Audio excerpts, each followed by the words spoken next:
wait, you gave me bad directions on purpose? Immediately the demon's like, hey kiddo. She's like, it's in the trees. The cave of evil something or another.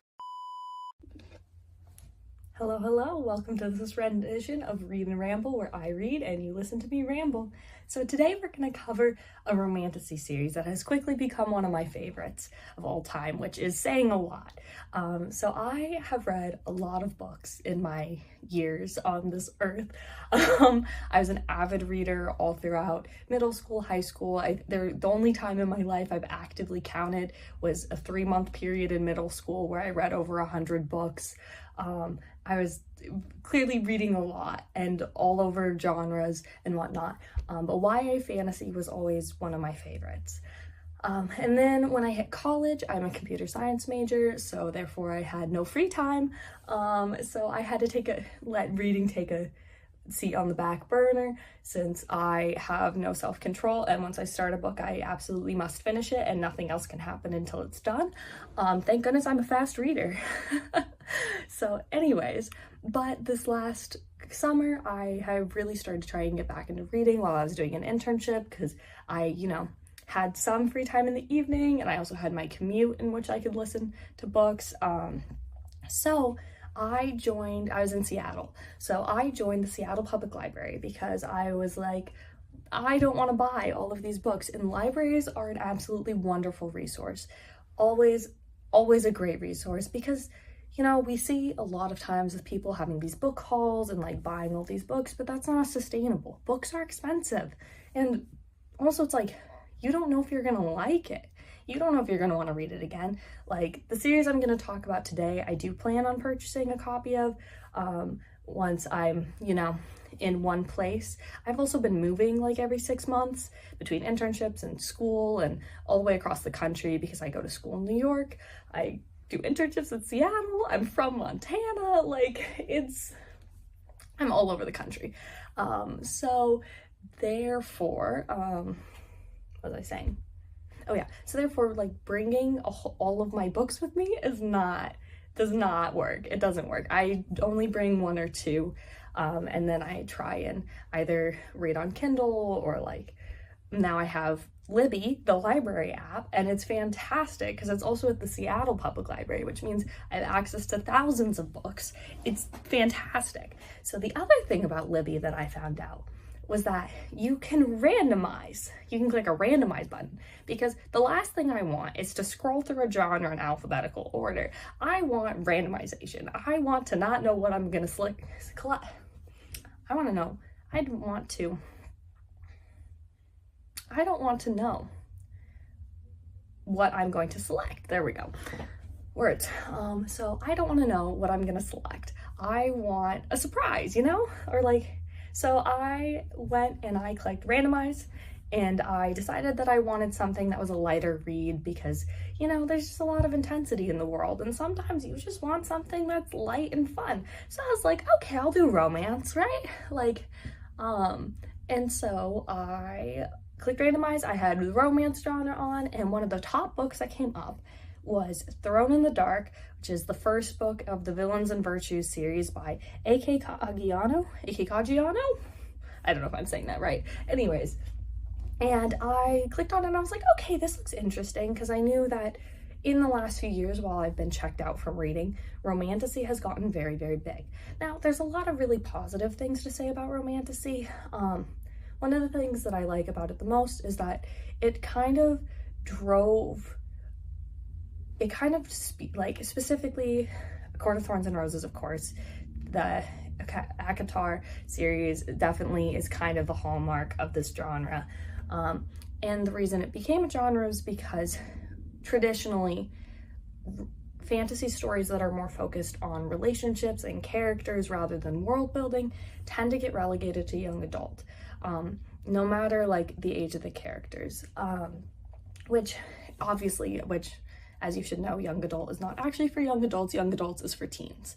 So Romantasy was kind of in this weird place where, especially the first ACOTAR book, I read it way back in high school, So when it was still, because the first book is still technically young adult, there's no explicit content that I remember. The second book, it does have explicit content, if I remember. I only read the first 2 books, so I have not read the entire ACOTAR series. I did listen to part of the book on tape of the, like, Christmas novella with my sister on the drive home this last summer, so I do have a little bit more recent context with that series, but anyways, but the reason that series is so influential is that it kind of, by including sexually explicit content, it forced this series that would traditionally be relegated to young adult into an adult sphere, and then which forces publishers to market it not towards teenagers, but towards actual adults, which was the target audience. Which I think is really cool because, like I said, these are books that traditionally, in the like really strict fantasy setting, would not be welcomed into that sphere. Because once again, they're focused more on character dynamics, they're focused more on relationships than maybe strictly traditional world building elements.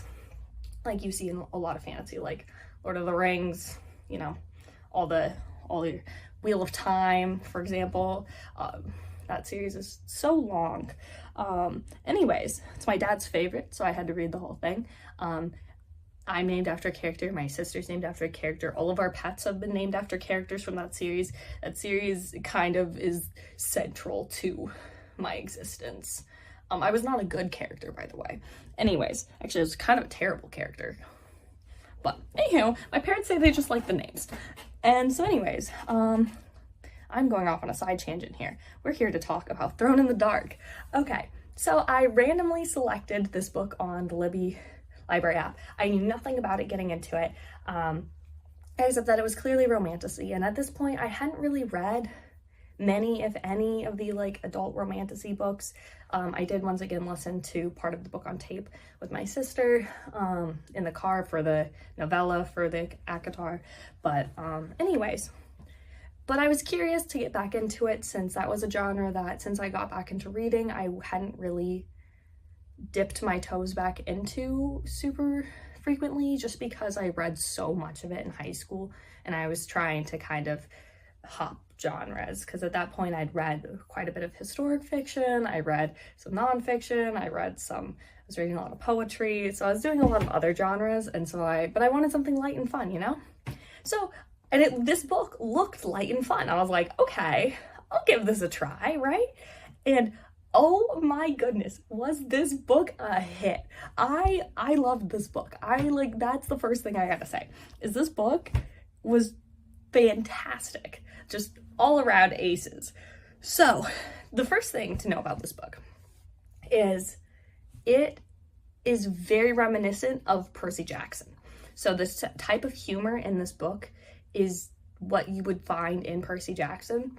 I believe that the author was probably a huge Percy Jackson fan, is my main explanation for this, because it's so reminiscent of it. So basically what that means is that this series does not take itself too seriously at all. Like, it is humorous throughout the whole series. It plays into so many of these like TikTok romantasy tropes and whatnot, and I swear to God, this author has a bingo card somewhere that they're just checking off every single trope they can shove into this book, and sometimes they do it directly, sometimes they do it by subverting genre expectations. It's really fun though, regardless of how it gets put in there. And so, like, the biggest thing too is this book also has a lot of humor elements that I typically dislike. So I've read some romantasy series since, like I read one recently that definitely had some elements of this that I did not like. I did not like it in that book. It was also, some of these elements also kind of existed in ACOTAR a little bit, specifically the novella, and I didn't really like it in that either. And so what these humor elements are like, basically when it's kind of like a wink wink fourth wall type break, but it's done in a way that just like takes me out of the book. Like, one of the primary offenders of this is when one of the main characters, usually the female main character, likes smut books. not a huge fan of that, because it does this weird self-insert pushy feeling vibe to me that just takes me out of the book. Like, I'm like, why are we talking about this? I'm like, what does this add to the story? Like, I understand that it's like an attempt to try and get the reader to connect more with the character, but like, also, I don't know, it's just not my humor. I don't really find it that funny, and I find it distracting, especially when you're in this serious, relatively serious book that has all these like big things happening, and that's just not the tone of the book. And then you just like get these weird little side comments about like, oh, this reminds me of this thing I read in this book. And it doesn't even have to be smut books. It could be like other books too, like mystery novels. One I just read recently kept talking about how things happen in her mystery novels, and it was like the setting did not make any sense for these comments to be being made. I had some other complaints with that book. Like, it was fine. It was a fine book. The premise was really interesting. It had a lot of really interesting premises. I won't get into that book though, because that's not what this video is about. But so humor like that, humor where it's like clearly supposed to be a stand-in for something that exists in our world, like some kind of keep calm and carry on sign that's like parodied into this world. Whenever you have like a parody of our world in these like romantasy worlds, it usually does not play off well for me. I usually find it distracting and very anachronistic feeling, and it takes me out of the story. Because I'm like engaging with the story, and then I'm like, wait, like, oh, okay, that's a thing, I guess. So why am I going so in depth on this? Because this book, this series that I absolutely adore, does every single one of those things that I just mentioned. It does all of the things that I usually totally hate in series. And it does it in a way that I genuinely enjoy it. And the biggest reason that this book is different than those other books is because it has a different tone. So once again, like I said at the beginning, this book series doesn't take itself too seriously. So when we first get into the book, we get introduced to the main character, or first of all, we get this line about how like, oh, the greatest, there's some kind of like competition-ish style of like arguments over like who's the greatest evil in the land, and like it's like throwing out these like big dramatic names, and then there's like Dan from next door or something like that, something stupid, right? And so right away you're getting hit with this tone that it's like this book is not taking itself too seriously. And like even our main character, like his name is like Damien Malficus Bloodthorn, son of Zagadon the Temptuous and Lord of the whatever. Like, he's this really long title and really long dramatic name, and he is a really dramatic character. He is Megamind. That is the only way I can describe this man, because he believes that he believes he's evil to his core. He believes that he is a terrible person because he is a half demon. He believes that demons cannot love, that he is evil, that his whole goal in life is to release his father is currently being kept in a crystal thing by like the king, who's also a holy knight person.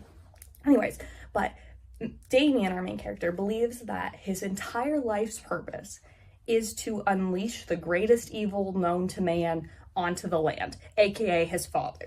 So he believes that his whole purpose is to release his father from his prison and then let him wreak havoc upon the world. So he believes that, you know, he's going to be responsible for all this destruction. So that's kind of Damien. That's Damien's side. He is very dramatic. He uses super like flowery, over the top language at all points in time. He is so over the top, and he's so broody and dramatic, but like he's broody not in a way that's like he has like no personality, but he's broody in a way that you laugh at him, as well as, so it's like, it's funny. It's like a funny broody. Because that's the other thing. I'm kind of like tired of like these like dark, dramatic, broody characters that really just have the personality of a cardboard or cutout. Like, it's like, do they actually care about anything? I don't know. I don't know if they do. I'm like, I don't know why you're broody. Your broodiness is just kind of boring. Where this guy, he's grumpy, he's broody, he's just like super pissy at all points in time, but he does it in a way that's so amusing and you're so entertained because you believe it. You believe that his broodiness makes sense for his character and you understand why he's broody. You understand where it comes from and you understand that to some degree it's a front. It's this way to keep space between him and like the parts of him that are like uncertain and unsure and keep the rest of the world at a distance. So it's funny, like you enjoy this dynamic. So it's like, it's grumpy, but in the best way possible because it's mega mind grumpy. It's fantastic. Anyways, okay, what else do I have on these notes? Okay, so that's Damien. And then we have Amma. Now, Amelie I'm trying to, before I get to the plot section, I'm trying to avoid spoilers. So she is, you don't entirely know where she comes from, but until later, but she is currently trying to find the scroll of the undead because there's something happening back at home, that there's some major problem that she can't come up with a single other way to solve without the scroll of the undead.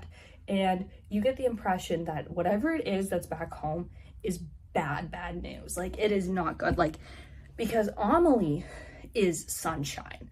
She is the most bubbly character. And because this is the sunshine grumpy trope or whatever, but it's done so well because, like, once again, so many times that this trope exists, it feels very either forced or cardboard cutout because it's like the sunshiny character is like just kind of like bubbly, but in an ingenuine way. Like, they don't necessarily feel like people, you know?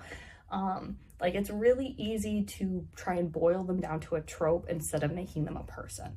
And this series does such a phenomenal job of making them actual people. Like, Amma, she just cares so much about everyone around her. And that's what's her driving motivator for finding the scroll of the undead, is you can tell that she's doing this to protect somebody or multiple people. Like, she cares so much about everybody. So I'm gonna start getting into the plot on like how they meet. If you reach a point where you're like, I don't want to hear any more spoilers, feel free to turn it off, and go read this book because this book is fantastic. So how the plot starts. We have Damien, Malphite's Bloodthorn. He is trying to create the Talisman of Enthrallment. So the Bloodthorn Talisman of Enthrallment. That basically what it does is it gets absorbed into the skin and it gets like stuck in the person that it's absorbed in. And then he can say a magic word and then anything he says after that, they have to do. Now, this is different than usual enthrallment because the person with the talisman keeps their mind. So this is, and it doesn't remember the talisman even going in. Like, this is very unique. Like, this, he just created this. Like, this is brand new. He has been working on this for years because he needs to get the king to unleash his father from the crystal. The king is the only person that can do it. But the only way he's going to be able to get the king to do it is if he has control over what the king is doing. So the king also needs to still be able to access like his holy powers and things like that. So that's what this talisman is for. So he gets the talisman all made, he sticks it in his pocket, and he's going back to talk to his father because, okay, so once again, his father's in this crystal, but there's this cult in the city and they had managed to take a piece of the crystal. So now we have Zagadoth's eye. So that is how Zagadoth is ruling the city still, is through this crystal. And so anyway, so he goes in to go talk to his father. And once again, we encounter the absurdity that is this book, because you see this big, massive minotaur, and you're like, okay, so is that the demon lord or whatever? And then he pulls out this little crystal, and there's just an eyeball, and you can hear, and immediately the demon's like, hey, kiddo, like, how you doing? Like, oh my, you did it? I'm so proud of you, kid. Like, like, this is like one of the most supportive parents I've ever seen in a book. Like, it's actually kind of crazy how supportive this demonic father is. And so anyways, but Damien's just feeling really conflicted. Like, he doesn't understand, because he's like, he's gonna go fulfill his life's purpose, because when he was like 15 or something, he's also like 27, I think, and Amelie's 25, which means that they're actual adults, guys. They're not like 18, barely legal type deal. They are actual adults. It's great. Anyways, so he's talking to his dad, and the Minotaur, like, his dad's like, let's go for a walk, son. And so the Minotaur's like carrying the little shard along with him, and so he's just talking to this shard. So the whole situation is just very absurd, and it's very funny. And so anyways, he talks to him. His dad's like, hey, on your way out of town, make sure you stop by the cult, say hello, you know, because they kind of brought me back here, so we gotta throw them a bone every now and then. So anyways, but before he leaves, he's like, okay, he has two issues. One is that the talisman emits a lot of demonic energy, and now Damien himself already emits demonic energy, and there are holy knights throughout the kingdom, and he needs to find a way to get himself and this talisman through to the city. Now, the problem with this is he doesn't have any way to mask this talisman.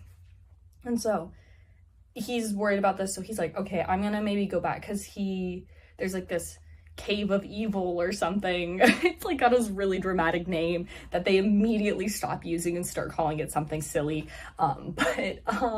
So he's gonna go there and like try and find something to mask it. But he's like going through the city, and he sees this kitten that's injured.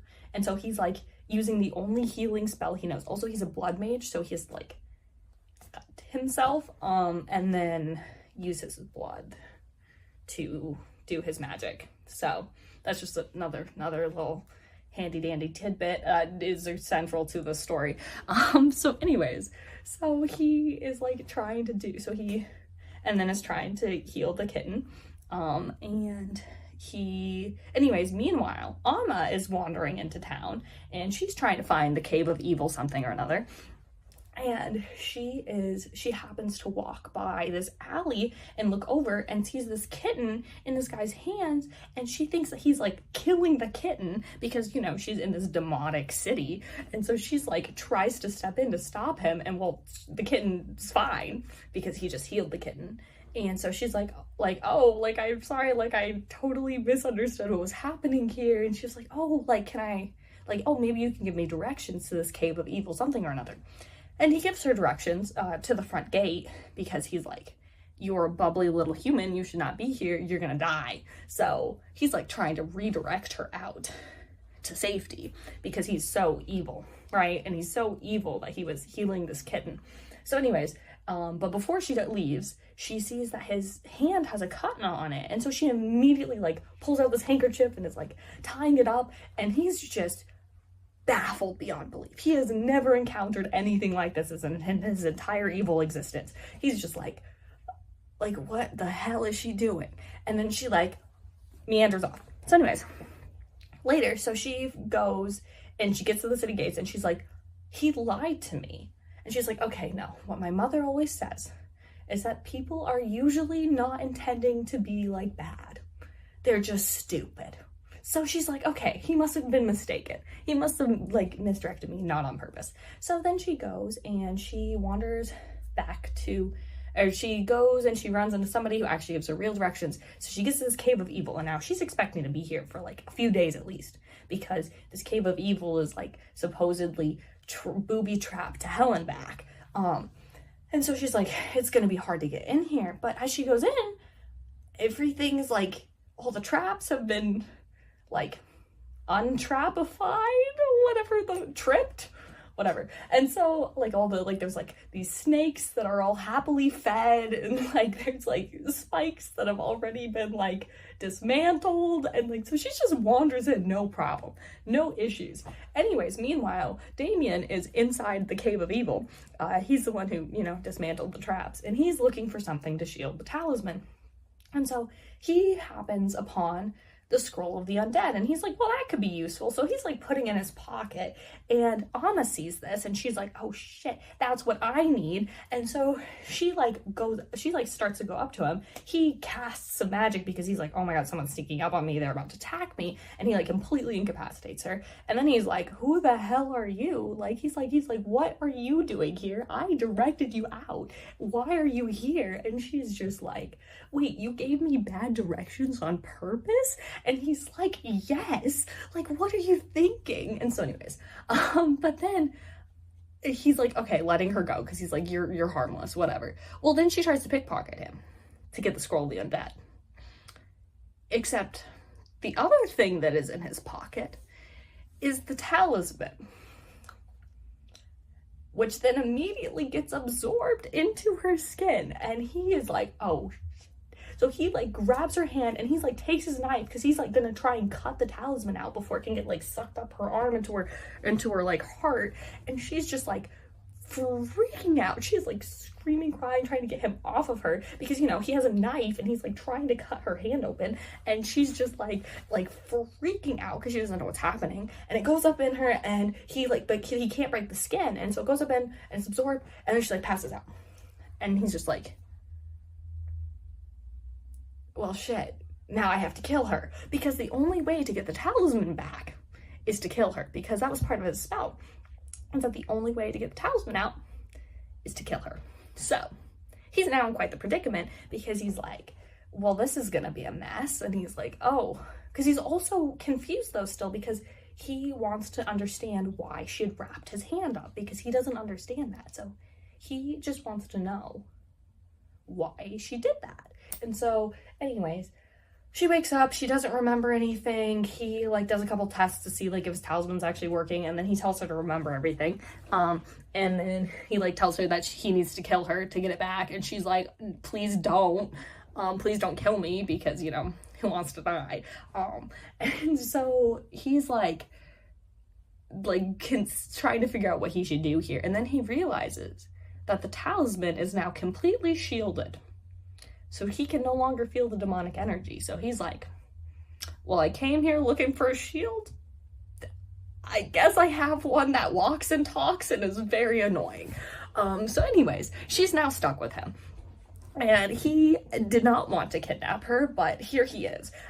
So he is dragging her along with him, and he's just like, oh my goodness, like what is happening here? So anyways, they stop by the cult on the way out of town to say hello, and he is clearly not having it. He does not want to be at this cult. He thinks that this is all ridiculous, and Amma is like kind of amused by it because she's also like scared out of her mind because she doesn't know what's going on, but she's also like kind of thinks it's funny that he's brooding about this.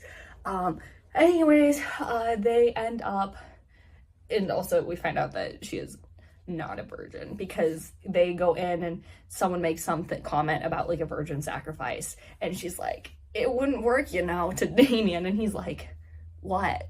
And she's like, I'm not a virgin, and she's just like, I don't care. Anyways, so that's just a fun little tidbit because this is a Romantasy series. This book does contain explicitly sexual content later on. The early book there's none in the first book. However, there is a lot of sexual tension that I would argue is better written than a lot of the sexually explicit content that I have seen in other Romantasy books. So still worth the read. So anyways, they go off on their journey. Well, first, while they're at the cult, an imp gets summoned, which is like a little mini demon. And it turns out to be one that Damien had with him when he was younger, except he had kicked it off a parapet when he was 15 and killed it. Except when you kill the imps, they go back to the infernal plane. There's also a lot of world building that's like really well done in this. It tells you about all the planes and how like there's a bunch of theological discussion about how they're actually arranged. Anyways, so they're on their plane, and there's also the infernal plane. There's the Everdark, which is like the fane of the plane that contains the Fae, which we see the Fae in the second book. It's very funny. They have ridiculous names like Will because they can't tell you their real name. So anyways, that's the second book issue, but it's very funny.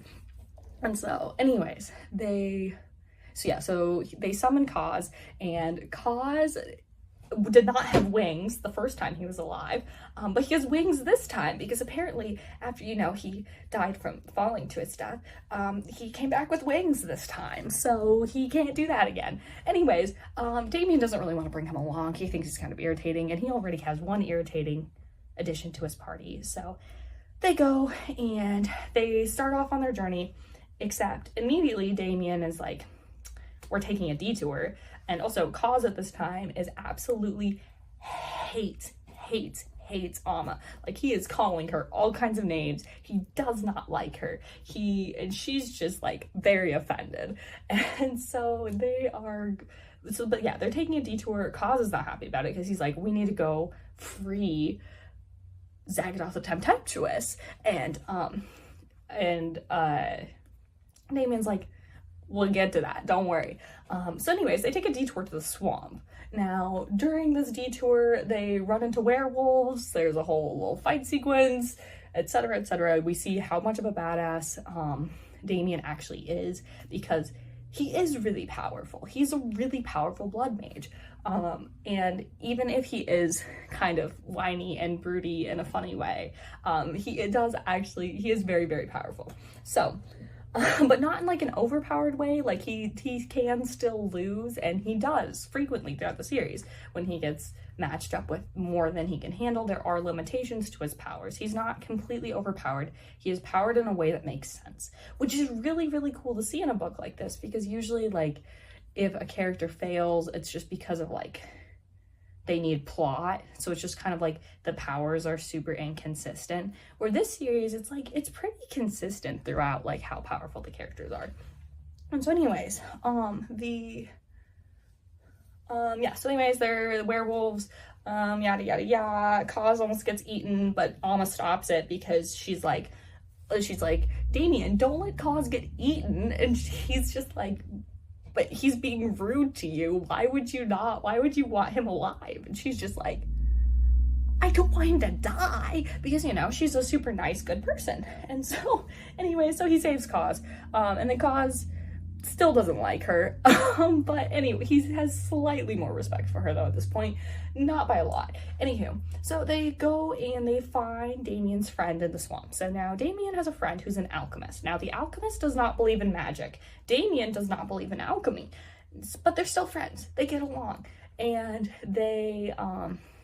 and the alchemist is currently trying to Dr. Frankenstein style a body together in the swamp. He's trying to bring a body to life of, like, patchworked parts, because he's in the swamp and alligators chomp on the bodies, and then they get the pieces.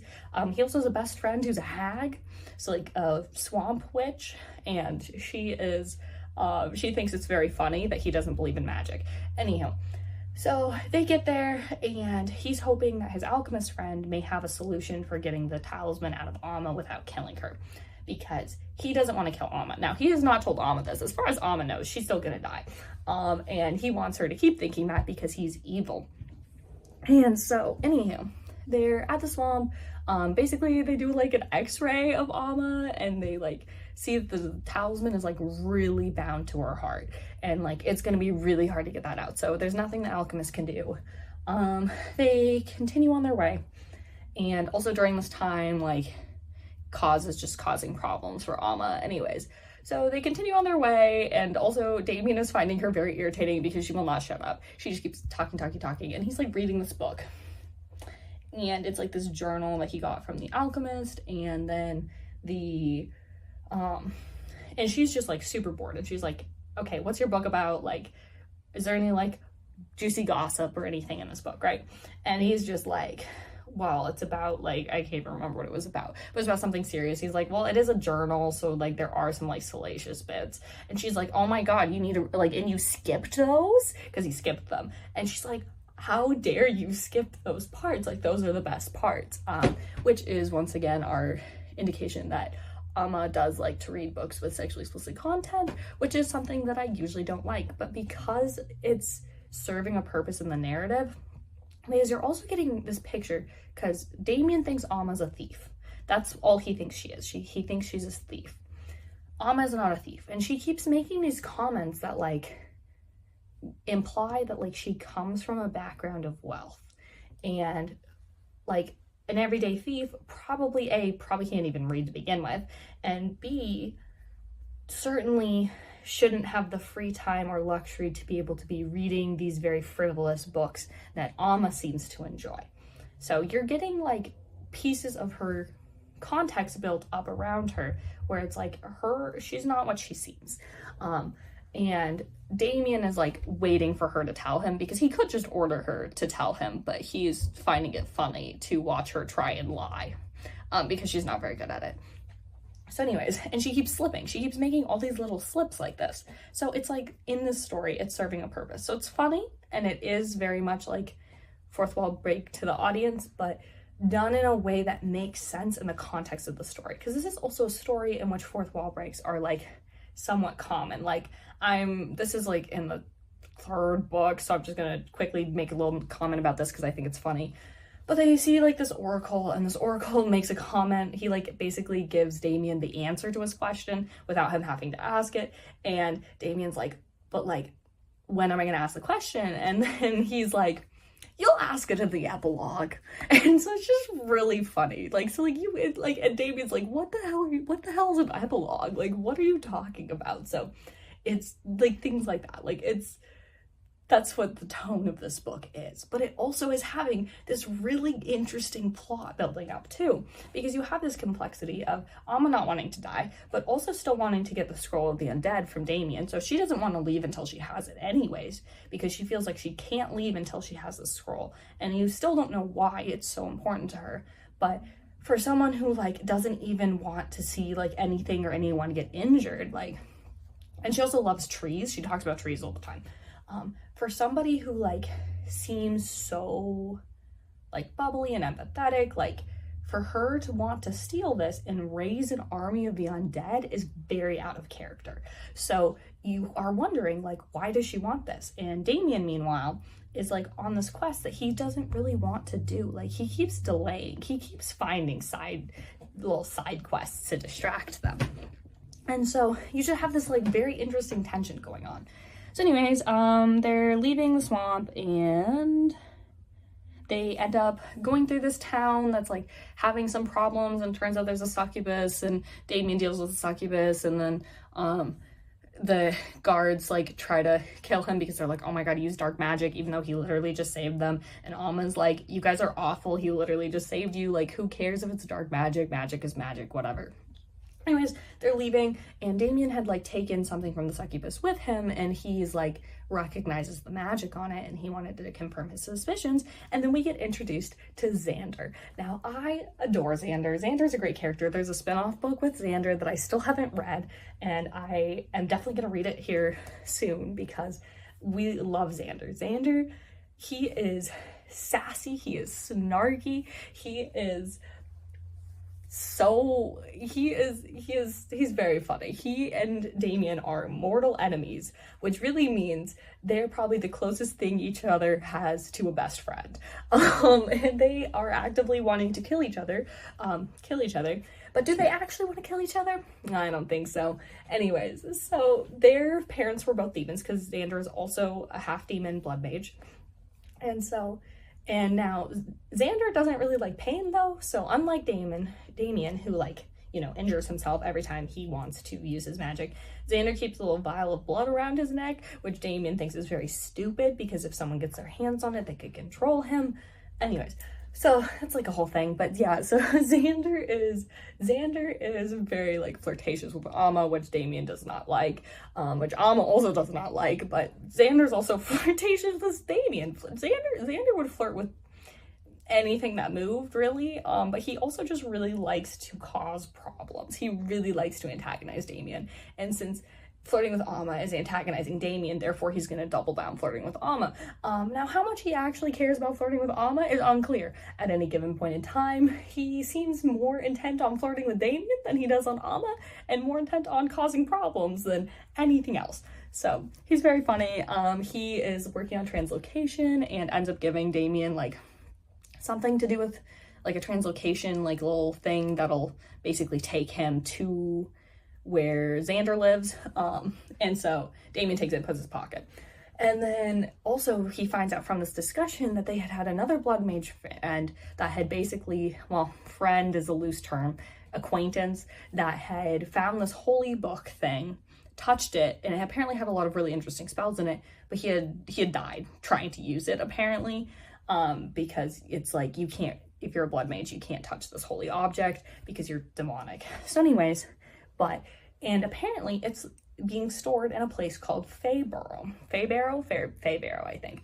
Anyways, I could be saying the completely wrong name, but we're just gonna go with it because that's what I vaguely remember, Faybarrow. And so, but anyways, this book though is rumored to have these really powerful spells, and Damien's like, it might have something in it that will get this talisman out of Amma without killing her. So he's like, another side journey time. And Amma is very reluctant about the side journey, which is very strange because she doesn't want to die. And so therefore she should be encouraging every single side journey they can make. But she really does not want to go to Faybarrow. And she's like trying to like get him to not go to Faybarrow, but he's just like, what is your problem? He's like, did you steal something from somebody important there? And she's like, something like that. And so anyways, they're going and they go through this forest that she does not want to go through because it's haunted. And she's like, look, I grew up, people like disappeared when they went in here or came back and they were like, had gone mad, like it's haunted. And Damien's basically like, well, I'm the scariest thing in the woods, so it's fine.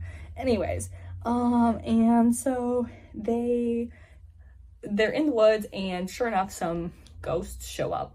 And it turns out that they're elves that have covered themselves in bioluminescence. Now, these elves are very, very weak and not very good at fighting at all, but basically they're just trying to scare people off to keep their forest safe.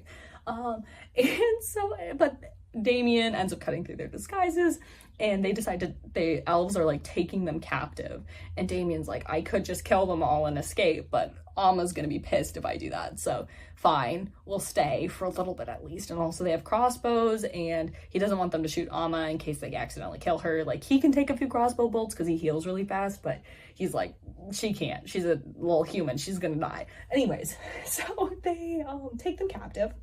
Captive is a very loose word, and here we get an acknowledgement of the one bed trope, in which there's a single bed in the cell, and Damien's like, this is a perfectly good waste of the one bed trope because they can't actually share it. So it's very funny. And then we have this whole sequence about Damien being really pissed because he doesn't feel like they're taking him seriously as a captive, because like they didn't even tie him up. He's in this little weak ass cage that he could break through, no issues. They didn't even take his weapons, nothing. And so he like yanks a guard over, and he's just like, look, this is ridiculous. He's like, give me some rope. I'll show you at least how to tie captives up because this is ridiculous. So anyways, he demonstrates on Amma the various ways to tie captives up, which she is very into. And anyhow, so we get a lot of sexual tension in that scene, and it's also just kind of ridiculous, but it's also like, it's just a great scene, as long as, because once again, it doesn't take itself too seriously. So then the elves help them get to the edge of the forest. They make a deal. Damien tries to teach them how to be scary. It doesn't go very well because they don't want to do pull-ups. It's a whole thing. Anyhow, so they get to Faybarrow. They manage to steal the book because Amma can touch it, Damien cannot. But Amma can touch it, so she takes it for him. And also when they're in the library, they find out that Amma can like talk to trees or the wood. Like, she can just like kind of put her hand on it and be like, hey, can you unlock for me? And it unlocks, and she's just like, the magic is in the trees. And Damien's like, you have magic? And she's like, it's in the trees. It's not in me, it's in the trees. And he's like, we'll discuss this later. This is a later issue. So anyways, they go back to the inn, and she gets really drunk and is trying to get him to kiss her, and he's just like, you're drunk. this ain't gonna happen when you're drunk. He's like, if you're sober, sure. You're drunk though, so it ain't gonna happen. And so anyways, the next day though, she wakes up and he is pissed because he finds out that he finds a wanted poster, and it turns out that she is actually the Baroness of Faybarrow. Like, her parents are the Baron, or like of the barony, and she had staged her own kidnapping and ran away. And he is pissed that she did not tell him. And then Alma gets turned in. So the guards come like banging down the doors, and she has to be like, oh my, like, he rescued me. Damien here, he rescued me. He did not kidnap me. He rescued me. Yes. And Damien's just like, what the hell's wrong with you? And so anyways, Damien is like he's a guest, but he's under guard. And when they get there, the parents are like, oh my gosh, thank you for saving our daughter. The mom though she's like, something's up here. Like, she is like, that's the other thing this book does really well, is complex family dynamics. Because in this book, it's like, her parents clearly care a lot about her, but she's also in this really weird position of kind of being not treated seriously by them, or like not taken seriously. And she's just in this, it's like this very complicated dynamic, where they very much love her, but it's complicated. So anyways, this book does a really good job of exploring this complex family dynamic. And then who walks into this room but this, I don't remember what its title is, some kind of lord who has higher standing of like the neighboring lordship thing.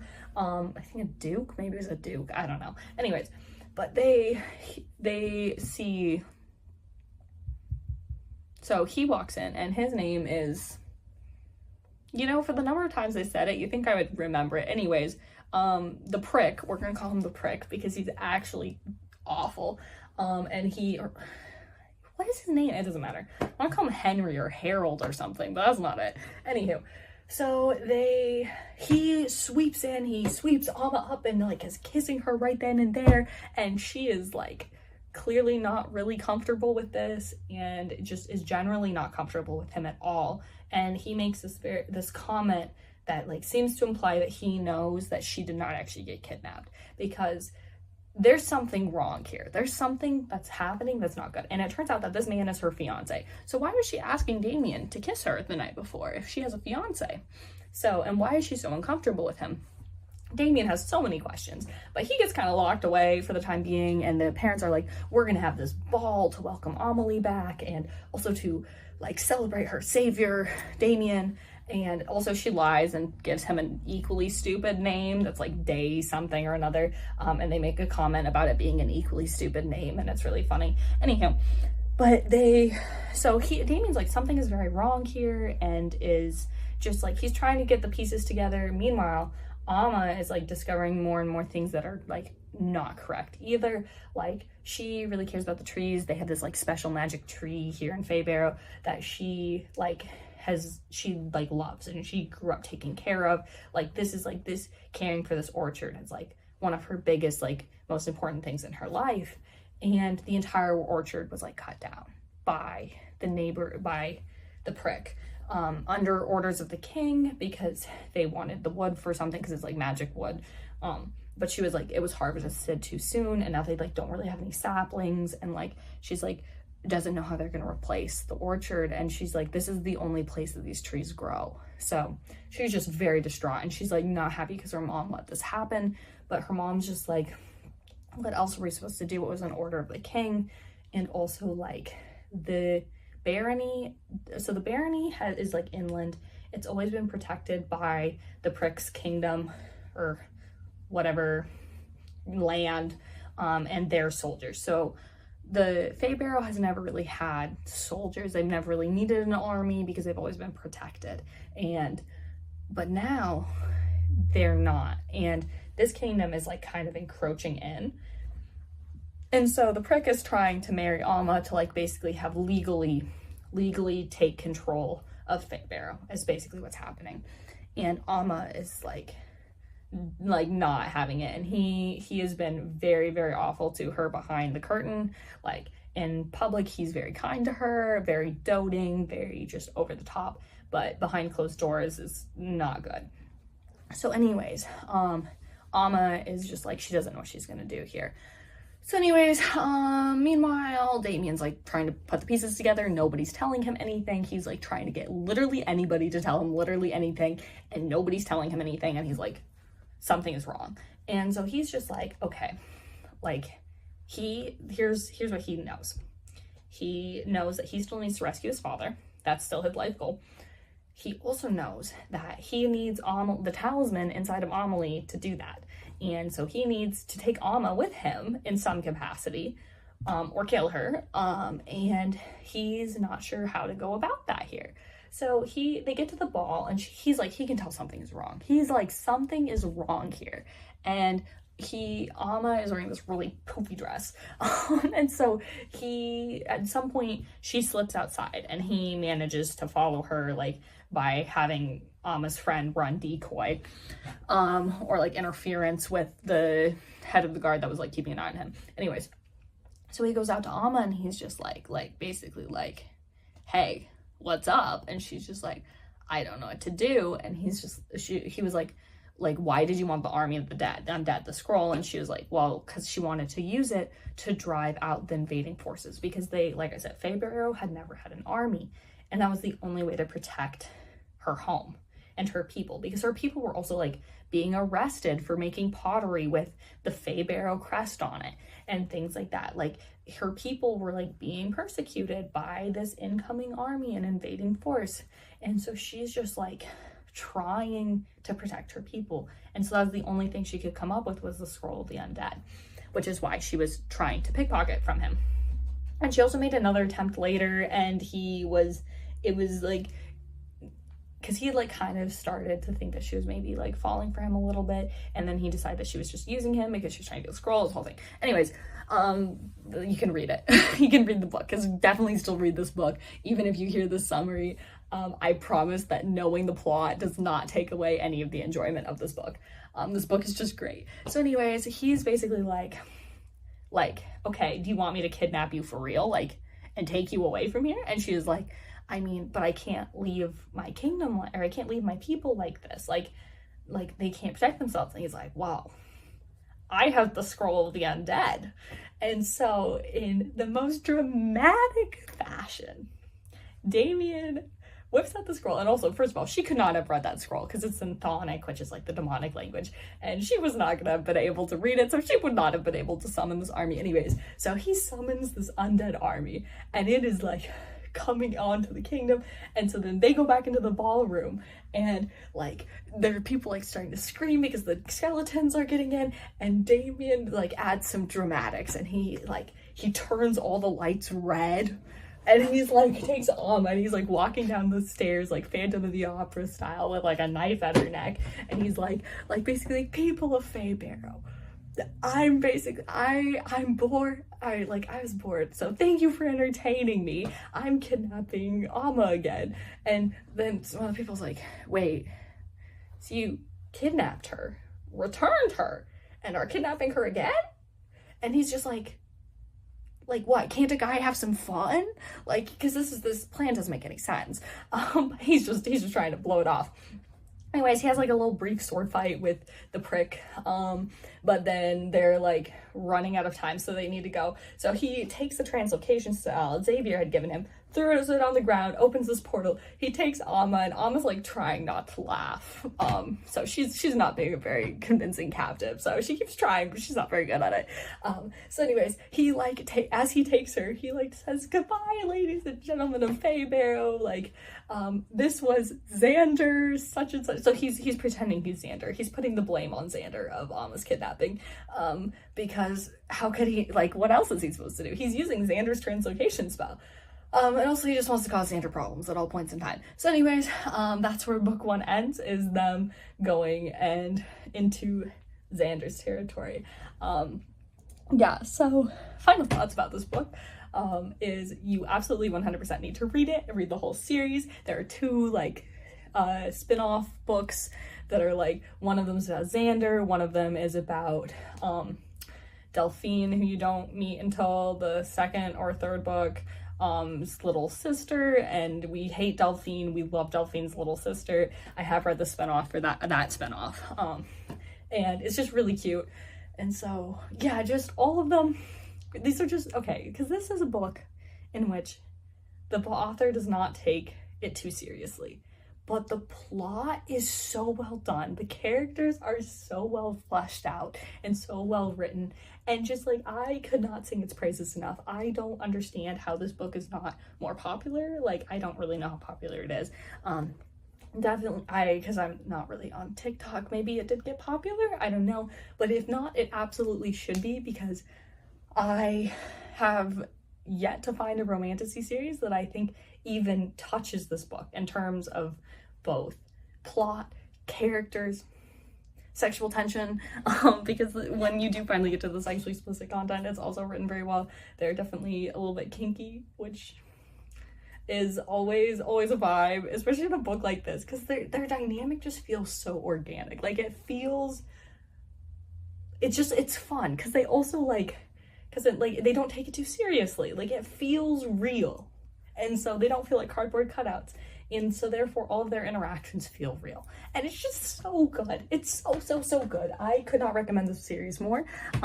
So once again, that's Villains and Virtues by A.K. Caggiano, and the first book is Thrown in the Dark, and absolutely 100% read it.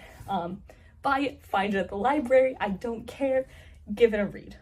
I listened to the entire series within 24 hours, or maybe it was 48 hours. I got like no sleep because I started it, and then I could not stop until I finished the series because it was so good. It's so good. And all three books are great. Yeah, it just, all throughout, the characters grow so much, and it's great. I can't recommend it enough. 10 out of 10. Will read again, will also buy this book because I just love it so much. And I still need to read the Xander spinoff. So yeah, if you want to hear more about the rest of the series, let me know. And that is all for now.